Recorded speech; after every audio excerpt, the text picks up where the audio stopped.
شوقا إلى المولى أتيت أسلمت روحي للإله.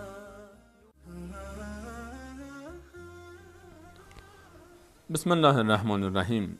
اللهم صل علی محمد وعلى آل محمد كما صليت على إبراهيم وعلى آل إبراهيم إنك حميد مجيد وبارك على محمد وعلى آل محمد كما باركت على إبراهيم وعلى آل إبراهيم إنك حميد مجيد. عرض سلام دارم و ادب و احترام خدمت همه شما خوبان و سروران، دوستداران کلام الله منان. امیدوارم که هر لحظه و هر روز زندگیتان در عبادت الله متعال و در تلاوت قرآن کریم زیباتر از لحظات و روزهای گذشته آن سپری بشه.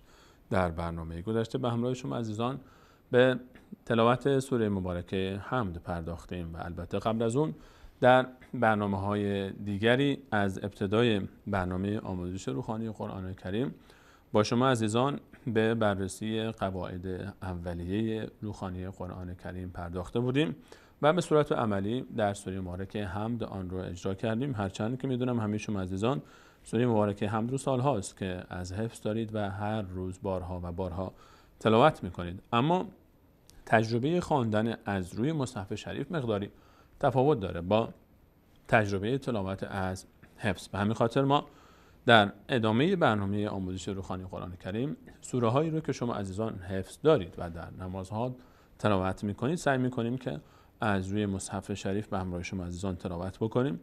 در این برنامه هم به همراه شما خوبان و سروران به سوره مبارکه ناس خواهیم پرداخت و همچنین به سوره مبارکه فلق. از آخر کلام الله مجید آغاز میکنیم و همینطور میایم تا چند سوره آخری که بیشتر در نمازها تلاوت میشه رو به همراه شما عزیزان مرور خواهیم کرد. البته بعد از اون بیاری الله متعال از ابتدای کلام الله مجید سوره مبارکه بقره باز درس خودمون رو ادامه خواهیم داد.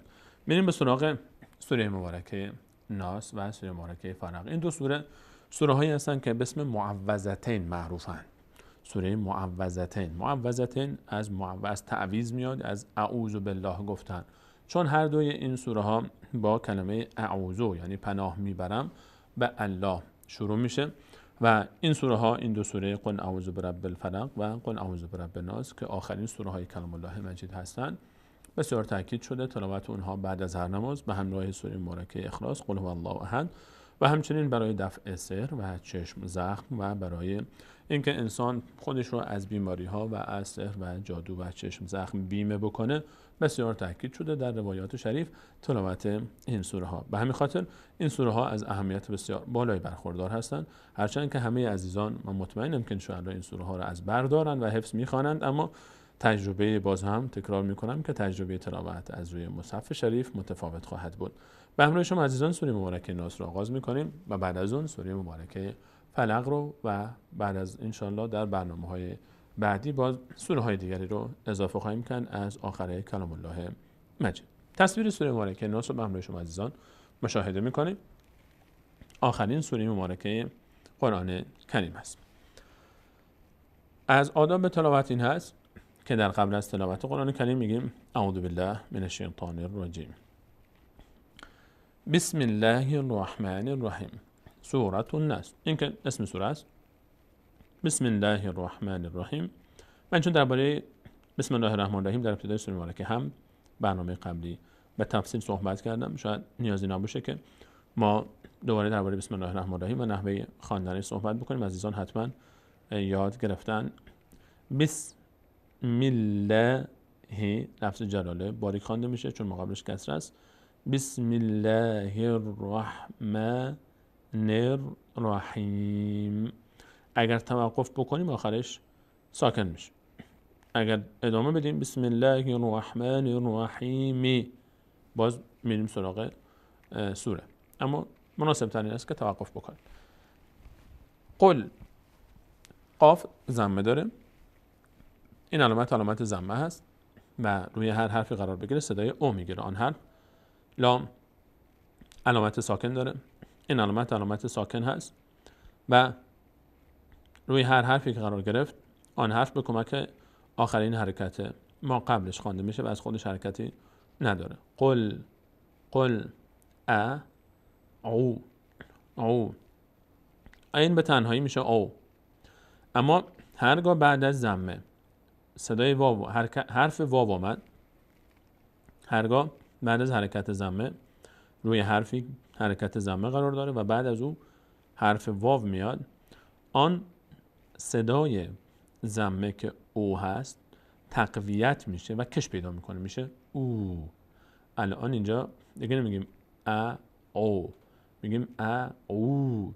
اگر این واو نبود میشد ا او، اما میکشیم ا او ذو اعوذ اعوذ اعوذ قل اعوذ برب. این علامت کسره است، زیر حروف قرار میگیره. هر حرفی که این علامت زیرش قرار بگیره صدای ا میگیره. ب این علامت فتحه است. را روی هر حرفی که قرار بگیره، اینجا هم داشتیم این علامت فتحه است، این علامت فتحه روی هر حرفی که قرار میگیره صدای ا میگیره. ب را ب را. ب یک علامت بالا داره که تشدید هست، یک علامت پایین که کسره هست.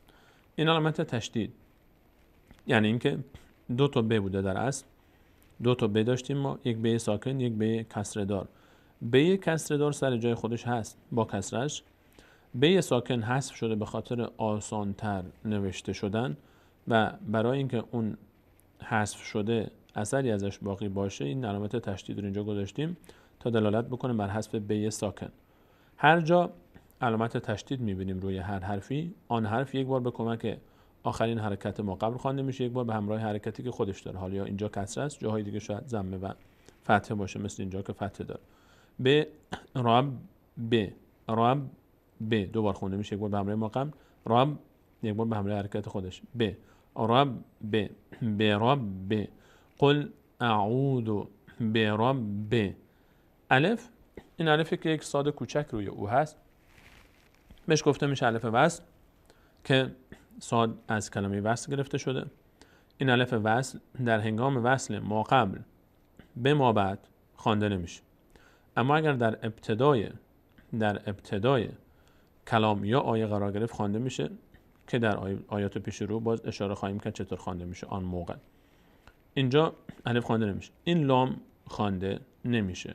چرا؟ ما 4 حرف داریم در مصحف شریف، واو، الف، لام، یا. اگر پشت سر هم نوشته بشن میشه والی، واو، الف، لام، یا. اگر این 4 حرف هیچ علامتی روشون یا زیرشون نبود، مثل لام اینجا نه علامتی روش داره نه زیرش، خوانده نمیشن. نوشته میشن اما خوانده نمیشن. نون تشدید داره، یعنی اینکه باید با آخرین حرکت ما قبل خوانده بشه، یک بار هم با حرکت خودش که فتحه است. آخرین حرکت ما قبل لام حرکت نداره، الف هم نداره. ب حرکت کسره داره، کسره با میچسبه به نون. بن بن یک بار هم نون خودش فتحه داره. بن نه چون بعد از فتحه الف اومده. یک قاعده ما داریم، هر وقت حرفی فتحه داشت علامت فتحه بعدش الف اومد، آن حرف با صدای آ خوانده میشه بن نه. اما این فتحه وقتی بعدش الف میاد، فتحه بعدش الف وقتی که آمد، دقت کنید عزیزان، وقتی که فتحه حرفی فتحه داشت بعدش الف آمد صدای آ میگیره. این حروف اگر از 8 حرف صاد، زاد، صاد، واد، تا، وا، تا وای دسته‌دار، غین، قاف، خا و را بود، صاد، واد، تا، وا، غین، قاف، خا، را، این 8 حرف اگر فتحه گرفتن بعدشان الف آمد، وقتی صدای آ میگیرن پر خوانده میشن، دهان به سمت بالا باز میشه. خا، سا، قا، وا، تا. اما غیر این 8 حرف مثل نون اینجا وقتی فتحه گرفتن بعدش الف آمد پر نمیشن، باریک خوانده میشن دیگه. مثلا اینجا در مثال نمیگیم نا، میگیم نه، دهان به سمت پهلو باز میشه، دهان به سمت بالا باز نمیشه. وقتی میگیم پر خوانده میشه یعنی دهان به سمت بالا باز میشه، وقتی میگیم باریک خوانده میشه یعنی دهان به سمت پهلو باز میشه.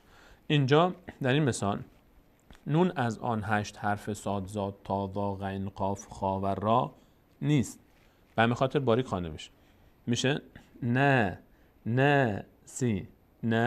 سی. قل اعوذ برب الناس، قل اعوذ برب الناس. سین رو اگر بایستیم یعنی توقف بکنیم ساکن میشه. همیشه در آخر آیات وقتی توقف میکنیم من نمیخوایم ادامه بدیم، میخوایم اینجا نفس بگیریم بعد ادامه بدیم، باید حرف آخر ساکن خوانده بشه. این قاعده توقف هست. مثل یک جایی که ما خودمون ماشینی رو میخوایم متوقف بکنیم باید حرکتش رو بگیریم به هر حال و ساکن بشه تا بایسته. ما در تلاوت هر جا میخوایم آخر آیه بایستیم یا در ما بین آیه می ایستیم جایی که نفس بگیریم و ادامه بدیم تلاوت رو، اون آخرین حرف باید ساکن باشه. هر حرکتی هم که داشت ما بهش حرکت ساکن میدیم، به جز یک استثنا داره که اگر تنوین ان آمد اون موقع صدای آ میگیره. نمونه هاش رو انشالله خواهیم داشت. اما در غیر تنوین ان دیگه همیشه ساکن میشه، هر چی باشه حذف میشه و ساکن خوانده میشه. بریم سراغ تصویر. قل اعوذ برب الناس. نون وقتی که تشدید داره و همچنین میم وقتی که تشدید داره ما در هنگام تلفظشون مقداری صدا رو نگه می‌داریم روش که بهش در اصطلاح میگیم غنه. قل اعوذ برب الناس. صدا هم روش مقدار توقف میکنیم هم از بینی ادا میکنیم. برب الناس. ملکه. ملکه. الف خوانده نمیشه، لام خوانده نمیشه، ناس دقیقاً مثل اون کلمه ناسه که اینجا بود اینجا هم همونجور خوانده میشه، کاف میچسبه به نون. ملک الناس. ملک الناس. اینجا هم سین رو اگر بخوایم بایستیم ساکن میشه، اما اگر نایستیم، اگر نایستادیم ملک الناس الهی. این همزه است، صدای میگیره. لام فتحه داره، بعدش الف آمده صدای آ میگیره، اما لام از اون 8 حرف نیست، پر خوانده نمیشه. نمیگیم الا، نه اله، الهی، الهی. خط بعد باز کلمه الناس رو داریم. اینجا الف در هنگام وصل چون ما قبلش کلمه وجود داره برای خواندن خوانده نمیشه، لام خوانده نمیشه. نون باز نیاز به آخرین حرکت ما قبل داره چون تشدید داره. لام حرکت نداره، الف حرکت نداره، ه کسره داره، از ه کمک میگیریم. الهن. اون هم میچسبه به نون خط پایین‌تر. الهناس. تصویر رو من مقداری برام بالاتر برای شما عزیزان. الهناس. اینجا هم اگر توقف بکنیم باز سین ساکن میشه، اما اگر ادامه دادیم باز کسرش رو بیان میکنیم، اظهار میکنیم. ملک الناس. من اینجا ادامه میدم، مثلا هر سه آیه رو میخونم و ادامه میدم. قل اعوذ برب الناس ملک الناس اله الناس. من اینجا میم داریم، بعدش نون آمده. نون اینجا علامت نون مخفی است، علامت نون مخفی است و ساکن بوده. در اصل نون اینجا ساکن هست. هر جا شما نون در مصحف شریف که معروف به مصحف عثمان طاها است و خطاتش عثمان طاها هست، نسخه بین‌المللی قرآن در جهان اسلام حساب میاد الان. این نسخه‌ای که ما الان داریم از روش درس میدیم. هر جا نون رو ساکن، نون بدون علامت دیدید، به این معناست که ساکن است. من ساکنش مخفی شده. چرا مخفی شده؟ ما در احکام نون ساکن عزیزان اگر به خاطر داشته باشن بیان کردیم که موضوع نون ساکن، هر جا که نون ساکن ما دیدیم در قرآن کریم باید دقت بکنید که نون ساکن بعدش چی آمد. اگر بعد از این نون ساکن با آمد 4 قاعده اجرا میشه. هر جا نون ساکن یا تنوین که نوعی از نون ساکن است مشاهده کردیم 4 قاعده اجرا میشه. یا این نون ساکن بعدش حرف با هست که اگر بعد از نون ساکن حرف با بود نون تبدیل میشه به میم، به جای نون میم تلفظ میکنیم. مثلا من بعده، به جای من بعده میگیم مم بعده. در فارسی ما این رو داریم، به جای مثلا کلمه زنبور نمیگیم زنبور، میگیم زنبور، به جای نون میم تلفظ میکنیم. این قاعده روش میگن اقلاب، قلب به میم، یعنی تبدیل شدن نون به میم. اگر بعد از نون حرف با آمد نون تبدیل میشه به میم، میم تلفظ میشه. این قاعده اول، اقلاب. قاعده دوم، اگر بعد از نون بعد از حرف نون یکی از حروف ششگانه یا، را، میم، لام، واو و نون که اگر سر هم نوشته بشن میشن یرملون. یرملون. یا، را، میم، لام، واو و نون. اینها اگر بعد از نون ساکنه یکی از این 6 حرف آمد، نون چی میشه؟ تبدیل میشه به حرف بعدیش. نون تبدیل میشه به حرف بعدی. حالا هر چی بود، یه بود میشه یه، ر بود میشه ر، میم بود میشه میم، لام بود میشه لام، نون واو بود میشه واو، نون بود میشه نون. میشه یرملون. اینو بهش میگیم ادغام با غین. ادغام یعنی دغم شدن، یعنی داخل شدن یک حرف در حرف دیگر، تبدیل شدن این حرف به حرف بعدی خودش. این قاعده اسمش است ادغام با حروف یرملون، یا، را، میم، لام، واو و نون. این قاعده دوم. قاعده سوم، اگر بعد از نون ساکن و یا تنوین که همون نون ساکن بوده در اصل، یک حرفی بوده بعدش نون ساکنی بوده حذفش کردیم و به جاش یک تنوین گذاشتیم، یک فتحه اضافی یا کسره اضافی یا ضمه اضافی. اگر بعد از تنوین یا نون ساکن یکی از 6 حرفی که از حلق ادا میشن آمد، از حلق، این 6 حرف چی هستن؟ همزه و ها، عین و ها، غین و خا. همزه و های دو چشم، عین و های جیمی و غین و خا.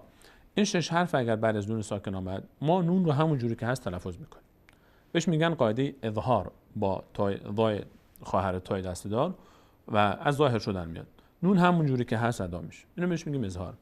اگر این قاعده سوم بود، اگر آمدین بعد از نون ب نبود که ادغام قلب به میم بشه، یا یرملون نبود 6 حرف یرملون که ادغام بشه، یا حروف اظهار نبود، چی میشه؟ اون موقع اخفا میشه. یعنی چی؟ نون رو ما از بینی ادا میکنیم، با مقداری صدا رو در بینی میپیچانیم و از مخرج خودش ادا نمیشه. اینو بهش میگن اخفا. اینجا الان همچین اتفاق میفته. در مصحف عثمان طه هر جا شما دیدید نون ساکن مخفی شده بود ساکنش، به این خاطر که اخفا میشه. اینجا یعنی اینکه اخفا میشه، همونجور که نونش ساکنش مخفی شده خودش هم اخفا میشه. بریم سراغ تصویر. اینجا ما الان نون داریم، نون ساکنه، ساکنش هم مخفی شده. چرا؟ چون اخفا میشه. چرا اخفا میشه؟ چون شین نه از حروف یرملونه، نه از حروف حلقه است و نه از حروفی هست که، نه به هست که تبدیل بشه به میم. نون اینجا نون اخفا میشه. یعنی چی؟ چطور تلفظ میکنیم؟ میگیم نمیگیم من شره، میگیم من. صدا از بینی ادا میشه. چطور بفهمید که صدا رو از بینی درست ادا کردیم؟ وقتی تلفظ میکنید بینیتون رو بگیرید. اگر صداتون قطع شد درسته. من الان اگر بینی رو بگیرم همین اتفاق خواهد افتاد. من کلا صدا قطع میشه. من شر ر اونجا اخفا میشه. من الان عزیزان شاید کامل متوجه شده باشن که چرا ساکن نون اینجا نوشته نشد. من به همین خاطر در مثال بالا لام تاکید کردم که لام، واو و الف و لام و یا فقط همین 4 حرفن، وقتی علامت نداشتن خوانده نمیشدن. احیانا نون هم علامت نداره اما خوانده میشه، اینجا اخفا میشه چون ساکن بوده. ساکنش رو به این خاطر ننوشته شیخ عثمان طه خطاط این نسخه تا نشون بده که اینجا اخفا میشه اما در اصل ساکن داره. من شر ر، شر ر میچسبه به لام، الف خوانده نمیشه. شر رل، شر این را یک بار به همراه شین خوانده میشه. شر یک بار خودش میچسبه به همراه به حرف بعدی لام. شر رل، شر رل، من شر رل وس واسی. واو فتحه بعدش الف صدای آ میگیره، از اون 8 حرفی نیست که پر خوانده بشه. وس واسل میچسبه به لام، الف خوانده نمیشه در هنگام وصل. سل خناس پر هم نمیشه. من شر الوسواس الخناس. اینجا الف وصل در ابتدا آمد، الان باید بهش حرکت بدیم. الف وصل هر وقت در ابتدا آمد نگاه میکنیم بعدش چیه. اگر لام بود بهش فتحه میدیم، اگر لام بود بهش فتحه میدیم، اگر لام نبود اون موقع نگاه میکنیم به اولین حرکت بعد از الف وصل، اولین حرکت فتحه کسره یا ضمه. فتحه بود بهش فتحه میدیم، کسره میدیم. ضمه بود ضمه میدیم، کسره بود کسره میدیم. پس الف وصل هر وقت بعدش لام اومد فتحه میگیره. اینجا اگر لام نیامد به اولین حرکت ما بعدش نگاه میکنیم، کسره بود کسره میدیم، ضمه بود ضمه میدیم، فتحه بود هم باز کسره میدیم وقتی که بعد الف وصل لام نباشه. اینجا که لام هست الف وصل الف میگیره، یعنی فتحه میگیره، ببخشید الف وصل فتحه میگیره. الذی. این وقتی که ما بخوایم اینجا از اول آیه بخونیم الذی کسره بعدش یا صدای ای میگیره. اما اگر خواستیم اینا رو هم بچسبونیم، من شر الوسواس الخناس الذی. سین میچسبه به لام دیگه، نیازی نیست که حرف وصل اینجا اصلا فتحه بگیره، چون خود به خود وقتی ما قبل و ما بعد الف وصل به هم بچسبه الف حذف میشه. اما اگر از ابتدا خواندیم میگیم الذی. اگر چسباندیم آیه رو به هم، دو تا آیه رو به هم، میگیم من شر الوسواس الخناس الذی. از ابتدای آیه میشه الذی خط بند یوسوسو، یو کسر بعد ضمه بعدش واو صدای یو میگیره، یو اما واو خودش فتحه حرکت داره، یو وسو، یو وسو فی کسر بعدش یا فی، یو وسو فی سو دو رنس، ر میچسبه به نون، را کسره داره اینجا، ر میچسبه به نون، الف و لام خوانده نمیشن، الف چون در هنگام وصله و لام هم حرکت نداره. الذی یوسوس فی صدور الناس من میم نون میچسبه به لام، من الجنتی، این ت دو نقطه صدای ت میگیره، من الجنتی و الناس، اینجا الف و لام خوانده نمیشن. یک بار دیگه از ابتدا با هم میخونیم. بسم الله الرحمن الرحیم قل اعوذ برب الناس ملك الناس اله الناس من شر الوسواس الخناس الذي يوسوس في صدور الناس من الجنة والناس. این سوره مبارکه ناس بود و به همراه شما عزیزان سوره مبارکه فلق رو هم مرور میکنیم و ببینیم که در سوره مبارکه فلق آیا مورد خاصی هست که نیاز به بیان باشه و یا نه. سوره مبارکه فلق قبل از سوره مبارکه ناس هست در ترتیب مصحف و از آخرین سوره های قرآن کریم سوره فلق. بسم الله الرحمن الرحیم قل اعوذ برب الفلق. اینجا که دقیقاً مثل آیه قبل سوره قبل است، قل اعوذ برب الناس بود اونجا، اینجا برب الفلق. قاف در آخر ساکن میشه. فقط یک نکته عزیزان در مد نظر داشته باشن در مورد سوره فلق، ما در آخر آیات سوره مبارکه فلق حروفی داریم که اینها وقتی ساکن میشن، وقتی که یک حرفی ساکن میشه، ما از بین حروفی که ساکن هستن، اصل در حرف ساکن این است که حرکت نکنه. اصل در حروفی که ساکن هستن اینه که وقتی تلفظ اون حرف، شما اون حرف رو وقتی تلفظ میکنین حرکت نباید بکنه، یعنی همونجا باید نگه دارید. بجز 5 حرف، 5 حرف قاف، تا، تای دسته دار، با، جیم و دال. اینها رو اگه سر هم بنویسیم کنار هم میشه قطب جد. قطب جد. این رو حفظ کنید، کلمه قطب جد، قاف، تا، با، جیم، دال. اینها وقتی ساکن هستن در مخرجشون، وقتی که اینها رو ساکن تلفظ میکنیم مقداری صدا میلرزه، حرکت نمیدیم، مقداری صدا رو میلرزونیم. اینو بهش میگیم قلقله. ما اینو بهش میگیم قلقله و تلفظش این گونه است. اینجا مثلا قاف ما داریم، ببینیم قاف رو وقتی که اینجا ما روش بایستیم ساکن میشه قاف، میشه قل اعوذ برب الفلق. نمیگیم فلق، فلق. اگر حرکت ندیم ساکن محض باشه میشه فلق، اما مقداری میلرزونیمش در مخرج.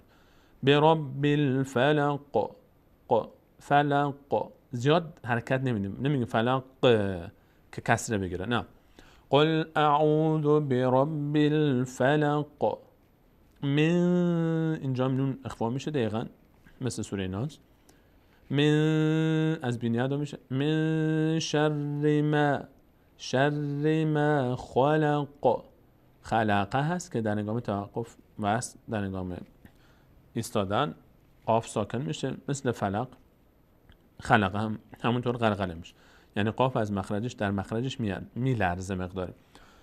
من شر ما خلق و من شر، اینجا هم نون اخفا میشه، به همین خاطر ساکنش رو نداریم، چون بعد از نون بیان کردیم قاعده اخفا رو که اینجا نه حرفی المرون است، نه اظهار است، نه با. نون در از بینی ادا میشه. و من مقداری هم از بینی ادا میکنیم هم نگه میداریم مقداری صدا رو در بینی. و من شر غاسق، اینجا غاسق قاف فتحه داره بعدش الف، از اون حروفی است که پر خوانده میشه. الف غین از اون حروف 8 تایی است که پر خوانده میشد، صاد ضاد تا ذا غین و قاف و خا و را. غاسق نمیگیم غاسق، غا دهان سمت بالا باز. و من شر غاسق قن، تنوین بعدش اینجا چی اومده؟ همزه اومده، اینجا اظهار میشه. تنوین بعدش همزه اومده، اظهار میشه. به همین خاطر تنوین ها مرتب روی هم قرار گرفته. اینجا که دیدید تنوین روی هم قرار گرفته بود، دو تا فتحه یا کسره بعدش اظهار میشه. یعنی چی اظهار میشه؟ یعنی نون تنوین رو ما اینجا ادا میکنیم، سریع هم رد میشه. و من شر غاسق اذا وقب اذا وقب، با اینجا باز قلقله میشه، یعنی مقداری در مخرجش میلرزه. نمیگیم وقب، نه وقب. زیاد هم حرکت نمیدیم که زیاد هم نمیلرزونیم که حرکت کسره بگیره.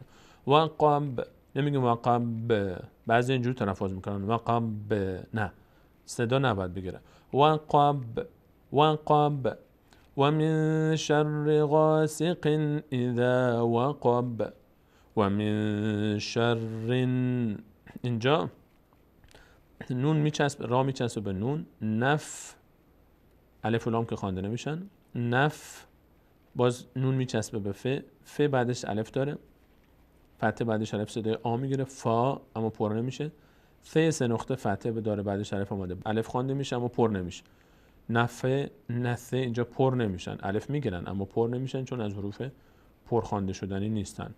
نفثاتی نفثاتی نفثاتی و من شر و من شر و من شر النفاثات فی، این میشه فی اما چون الف خوانده نمیشه، لام ساکنه، نیاز به آخرین حرکت ما قبل داره، الف که حرکت نداره یا هم نداره، این کسر مال فا هست، ف میچسبه به لام دیگه نمیشه فیل، میشه فل، این یا و الف انگار نیست، میشه فل. فل او قد، دال هم مقدار اینجا از همون حروفی هست که گفتیم قطب جد، دال هم از حروفی هست که میلرزه در مخرجش در هنگامی که ساکن است، میشه او قد، او قد، نمیگیم او قد، او قد، او قد، نه او قد. و من شر النفاثات فی العقد و من شر حاسد، ها پر نمیشه، و من شر حاسد، اینجا تنوین بعدش همزه آمده، اینجا اظهار میشه، نون از مخرج خودش ادا میشه. حاسد اذا حسد، حسد، اینجا دال هم باز قلقله میشه، از اون 5 حرف هست، قاف تا با جیم دال، وقتی ساکن باشن رویشون توقف بکنیم مقداری در مخرج میلرزه. یک بار دیگه این سوره رو با هم میخوانیم. بسم الله الرحمن الرحیم.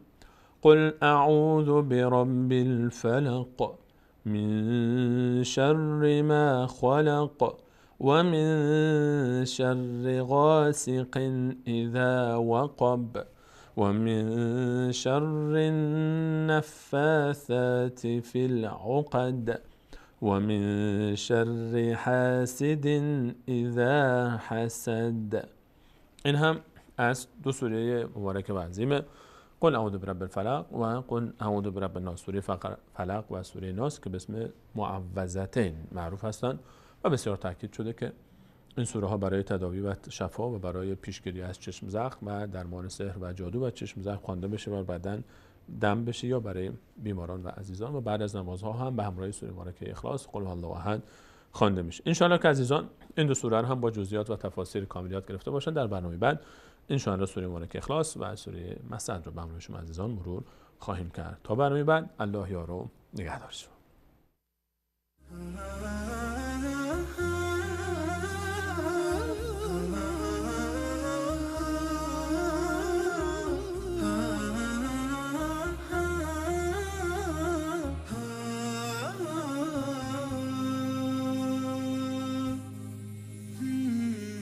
بالقرآن اهتديت في رحبه تحلو الحياة شوقا إلى المولى أتيت أسلمت روحي للإله. بالقرآن اهتديت في رحبه تحلو الحياة شوقا إلى المولى أتيت أسلمت روحي للإله.